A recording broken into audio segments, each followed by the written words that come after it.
May mga bago tayong iwawalang young birds dito mga kalapatids yan. Mga bago nating trainee. Yung iba nga lang medyo inalat dahil may bulutong. Pero konti lang naman na yun. Pero yung dalawa kanina natatad ng bulutong, nilipat natin sa baba. Doon na lang natin sila lalagay. So ito yung mga bago nating hango. Bagong harvest yan ng mga young birds. Kita nyo may dalawang tippler. Yan yung tippler dati sa Gedli. Lilipat na natin sa Dreamloft yan para maging guide. Para high flyer yung mga flyers natin. Pakuha namin sa sample boy. Kukunin mo lato isang sample dyan.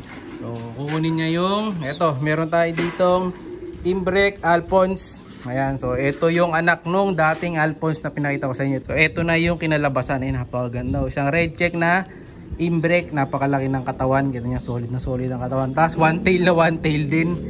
Yung buntot niya talagang ano lang, one piece lang na one piece. Ayan, diba? So solid na ibon, malaki din ang katawan, macho. Sa tingin ko ito isang barako. Nestmate niya bale, pero hindi niya tunay na kapatid, nestmate lang. Ayun yung isa, may bulutong. Kunin mo nga yun boy.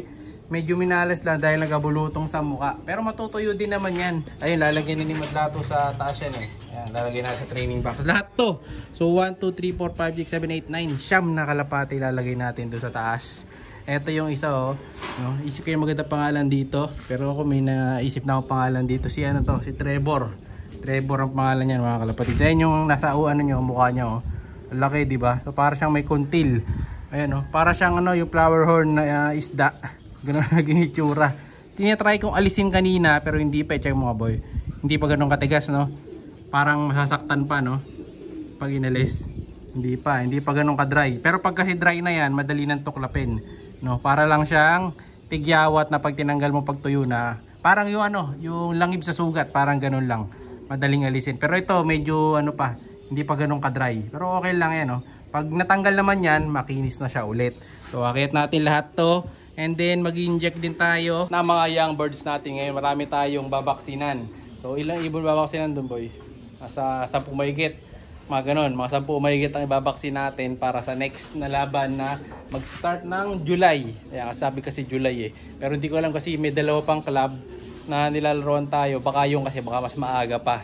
No, hindi natin alam, no? Kasi matatapos na rin yung karera nila 04. So possible yun baka 1 week lang mag-start na rin. Kaya magbabaksin na tayo nung ring nun nakasunod na batch dapat.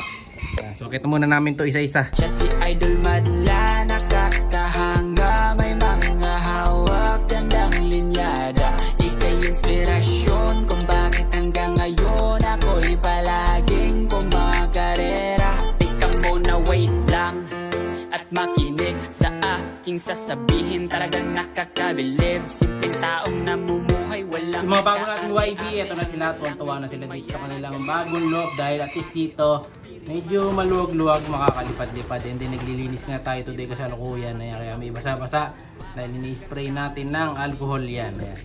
So okay lang yan kahit naman nandito sila eh. Malilinis natin sila, ilalagay lang natin sila dito sa itaas. Ayun, kita nyo yung tippler oh. Talagang mga high flyer to, lumipad kagad yan sa taas. Ayun oh, humapon kagad yung tippler. Nakahanap kagad ng bago niyang teritoryo. Ayan oh, yung tippler natin ng mukhang penguin. Yung kapatid niya, ayun, lumilipad na rin kagad, bumagsak pa. Ito yung kapatid niya, ayan. Yung kulay, ito ba yung kulay basahan? Ito yung kulay penguin, ito pala yung kulay penguin. Ang kulay basahan pala yun, yung nasa taas, ayan. Si Rag. Ito naman yung kapatid niya si Penguin. Tapos si Trevor, nasa si Trevor, yung red bar. Wala yung red bar ah. Saan? Ayun, nasa dulo si Trevor, yun oh. Nasa dulo siya. Oh, ayan oh, ayan na yung mga bago nating YB. Alam ko 11 to eh, tama ba? Bilangin natin. 1, 2, 3, 4, 5, 6, 7, 8, 9. Siyam. Tama kasi yung dalawa na doon sa likod. Sa ordo pala natin nilagay yung dalawa sa likod. Ayan, nilagay natin yung pinakahuling trainee doon. So ito bale, kapawalan natin to ng sabay-sabay. No, ano ba ngayon? So katapusan na ng June ngayon. So bali, katapusan na ng July ang training nito. 1 month preparation muna sila bago natin kawalan sa taas. Ayun, panay-lipad yung tippler. Oh. So yan ang maghahatid sa atin ng 4 hours na lipad dito sa mga batch na to. Kapag na-batcher yan. Kita nyo, puro racing. Kasi may dalawang tippler. Ayan. Sa magtatanong, wala tayong binibentang tippler. Pinaparami natin yan mga kalapatids. Tapos may ilalagay ng tubig. Ayun, oh. So binabasa muna ni Madlato yung ulo doon, yung muso. Bago ipasok dyan, para masanay sila kung saan sila iinom. Ngayon, kunin na natin yung inahanda ko na pang-inject kasi inject naman natin yung iba natin flyer dito. Yung binidyo ko kahapon, ito yung mga nandito, inject natin lahat yan. Kaya hindi na pinalipad kanina dahil i-inject natin para di sila ma-stress. Ayan, kita nyo, ayan ang mga itsura nila ngayon ha. Yung before and after, makikita nyo mamaya. Ayan, healthy pa sila. Mamaya makikita nyo ano yung mga itsura niyan. Parang tataas sa mga balahibo. Papakita ko sa inyo after nating mabaksin. Ito na yung gagamitin natin pang-inject. Ayun, nandun na rin sa likod ng kamay ko yung pinaka gagamitin natin gamot. Tapos ito yun. Gamit natin yung auto na pang-inject para mabilis kasi marami-rami to.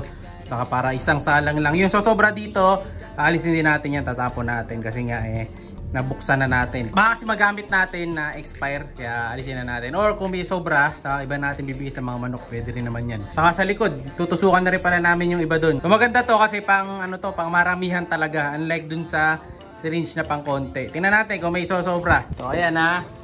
Bago natin sila inject, kita nyo masisigla. Mamaya babalikan natin yan. Kita nyo mamaya mga nakalugmok ang mga itsura niyan. Pero one day lang naman yun. Kinabukasan or mamayang gabi, malakas na sila ulit. Kaya bibigyan natin ideal bago natin i-inject para di rin sila may stress at mabilis panunaw nila para makakain din kagad. Let's go! First batch done na tayo. Ito na yung mga in-inject natin. Nakita nyo may sumusuka kagad oh. Umepekto kagad, di ba? Isang tusok pa lang natin yan. Medyo effective na kagad. Yan yung nangyayari. Tapos mamaya mainitan yung mga yan. Kaya nilagay na natin ng pampaligo. Para kung gusto nila maligo, pwede. Sinubukan pa natin ideal yan kanina. So mamaya babalikan na lang ulit natin yan. Dahil may stress pa yan, panigurado. Mamaya papasukin din natin yan dito. After magpahinga. So pasensya na, medyo maingay sa background. So wala na laman dito. Ngayon, next batch naman tayo. Doon naman tayo sa likod.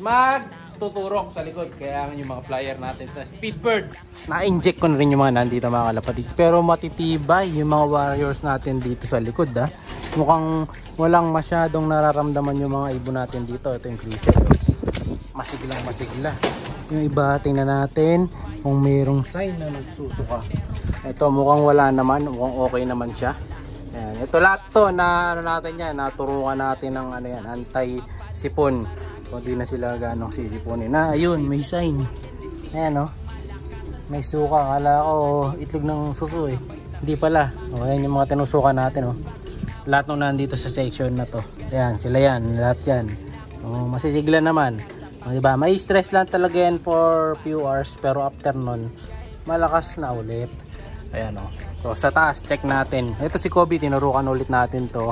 Natuturukan natin to twice a year eh. Sa taas check natin kung okay na. Ito, kamustahin natin yung mga bata ko dito. Ayan, malalakas naman mga kalapatids oh. Kahit na medyo mahangin ngayon, ay malakas na sila. Ayan, nakaligo na rin eh, no? Recovered na kagad. So isang oras lang naman na yan, na stress, tas malakas na ulit. Nakita niyo yung mga itsura oh. Parang hindi sumuka kanina. Ayan, okay na sa alright. Na stress lang kasi nga kumbaga kumurot yung vaccine na binigay natin sa kanila. Maganda dyan, hindi na basta-basta tatamaan na sipon yan. May tibay na sila. So binibigay lang natin yan sa mga panlaban ha. Sa mga stock bird, once a year lang. Sa breeder, ganun din. So pagka kasi wala namang pinaghahandang laban yung mga yun. Kaya lang sila pang maintenance. Alright. Siya'y kalapatistang napakagaling na kinakilala.